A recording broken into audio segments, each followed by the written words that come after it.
สบายดีสบายดีมื้อนี้เนาะเฮาจะมาอธิบายเกี่ยวกับช่องที่ว่าเฮากำลังตั้งขึ้นเนาะก็คือช่องนี้หั้นแม่นเฮาจะสอนเนาะเกี่ยวกับศัพท์ต่างๆเนาะในภาษาเวียดนาม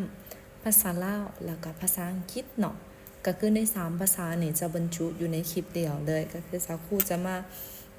สอนให้เนาะเพื่อบ่ให้เป็นการยุ่งยากสำหรับบรรดานักเรียนหรือผู้ที่มีความต้องการอยากเรียนรู้ภาษาต่างประเทศเนาะก็คือสำหรับคนเวียดที่ว่าต้องการเรียนภาษาลาวก็สามารถมาเบิ่งในคลิปบรรดาคลิปต่างๆที่ว่าทางสาวครูจะโพสต์ลงนี่ได้เลยเนาะหรือลาวเนาะต้องการเรียนภาษาเวียดก็สามารถมาเรียนในนี้ได้เลยเนาะสาวครูจะสอนเป็นคำศัพท์ไปเนาะเพื่อให้จื้อง่ายเพื่อให้จื้อจำง่ายเนาะแล้วก็คือภาษาอังกฤษเนาะเจ้าเรียนภาษาลาวแล้วเรียนภาษาเวียดแล้วภาษาอังกฤษก็อีกหนึ่งภาษาที่ว่ามีอิทธิพลและก็สำคัญที่สุดเนาะในโลกเฮาเพราะว่าในสังคมปัจจุบันนี้เนาะบรรดาองค์กรต่างๆหรือว่าการสื่อสารต่างๆระหว่างประเทศโลกเฮาเปิดกว้างขึ้นเนาะเพราะฉะนั้นผู้ที่ว่า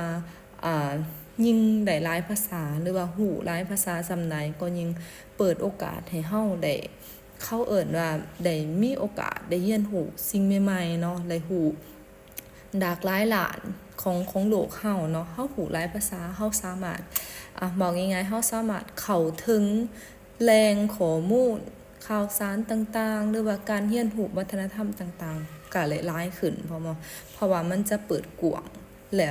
ถ้าเฮาได้ภาษาหลายภาษาเฮามีความรู้เฮาสามารถเสิร์ชเป็นภาษานั้นเสิร์ชเป็นภาษานี้เพื่อเข้าถึงแหล่งข้อมูลต่างๆหลายขึ้นแล้วก็เพื่อเปิดกว้างการเรียนรู้หรือว่าความสามารถของเฮาเนาะเพราะฉะนั้นถ้าว่ามีเวลาเนาะอยากให้ทุกคนเรียนแล้วก็ตั้งใจเรียนโดยเฉพาะลูกๆหลานๆรุ่นหลังเฮานี่เนาะการเรียนเป็นสิ่งที่สำคัญเนาะอันนี้แม่นสำคัญที่สุดถึงจะบ่ได้เป็นเจ้าเป็นนายคือดังพ่อแม่เฮาว่าโอ้เรียนให้ได้เป็นเจ้าเป็นนายสิ่งสำคัญหรือว่าข้อสำคัญในการเรียนรู้แม่นบ่เฉพาะว่าเป็นเจ้าเป็นนายเนาะแม่นเพื่อให้เฮาได้รู้วิเคราะห์พิจารณาสิ่งใดถูกสิ่งใดผิดสิ่งใดเฮาควรเฮ็ดสิ่งใดบ่ควรเฮ็ดแล้วก็เป็นการฝึกสมองเนาะการเรียนรู้มันบ่มีวันสิ้นสุดเนาะยิ่งเรียนยิ่งดียิ่งเรียนเฮายิ่งสามารถวิเคราะห์แยกแยะหลายสิ่งหลายอย่างในโลกนี้โดยเฉพาะโลกปัจจุบันนี้เนาะมันมีหลายสิ่งหลายอย่างหลายเอาไว้ยมุกเนาะที่ว่าเฮาอาจจะบ่ท่วงทันกับมันเนาะเพราะฉะนั้นการเรียนก็คือเป็นสิ่งที่สำคัญเนาะเฮ็ดให้เฮารู้จักวิเคราะห์แยกแยะรู้จักเขาเอิ้นว่ารู้จักวางโตเนาะให้เหมาะสมกับสถานการณ์ที่เป็นอยู่รู้จักเอาตัวรอดได้ดีฉะนั้นอยากให้มาเปิดใจเรียนรู้นำกันเนาะอันนี้ก็จะเป็นอีกสื่อนึงที่ว่าให้เปิดโอกาสให้ทุกคนได้เรียนรู้บรรดาภาษาต่างๆเนาะอยู่ในคลิปเดียวเนาะบ่จะเป็นต้องไปหาหรือว่าไปเสิร์ชหลายคลิปว่าโอ้คลิปนี้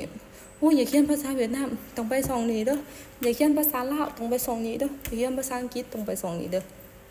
มาครบจบในช่องเดียวเนาะฝากกดไลค์กดแชร์แล้วก็กดติดตามในเด้อเพื่อให้